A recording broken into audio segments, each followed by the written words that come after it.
2002, U.S. Special Forces embarked on a mission in Afghanistan to search for a missing infantry unit. What they found instead was a humanoid creature so powerful that it shook them to the core. This is the story of encountering the Kandahar Giant. The missing unit had left days prior to patrol the area for Taliban members, but after they entered the mountains and stopped communicating, the higher command grew concerned. U.S. Army Green Berets were then assigned with the task to go look for them, and so they set off in the field, climbing high into the mountainous terrain with cave networks situated throughout. Time passes by and eventually the Special Forces unit comes across a flat area in the mountains. It was nice to be on a level surface, but after scanning the area, they quickly grew concerned. Scattered on the ground was U.S. military equipment, along with uniforms that had been torn to shreds. Even more concerning was the fact that this level surface had several wide-mouthed cave openings, which led to nothing but a dark abyss, and right outside these caves were bones that resembled the humans.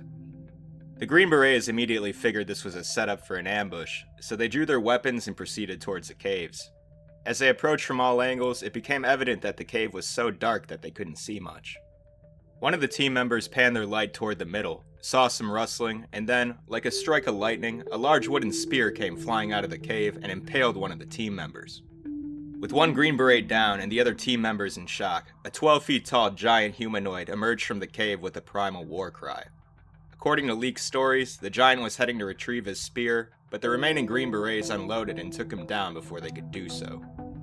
They were left staring at a red-haired beast with 6 fingers on each hand and 6 toes on each foot. It was largely naked but draped lightly in animal furs, and the stench resembled that of death.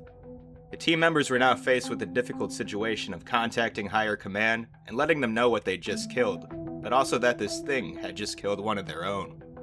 The Army allegedly dispatched 2 helicopters, one to extract the remaining members of the Special Forces unit, and the other to extract this mythical beast that weighed upwards of 1,100 pounds.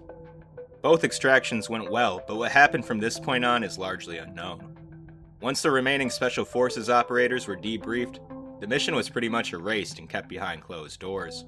Some 2 decades later, though, whistleblowers have come forward, and it's speculated that the Giant's body was flown to Wright-Patterson Air Force Base in Ohio.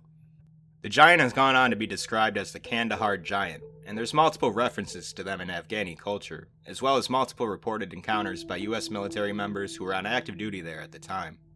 Stories like these go to show that a lot of the world really could be misunderstood, and perhaps there is a lot more lurking beneath the shadows.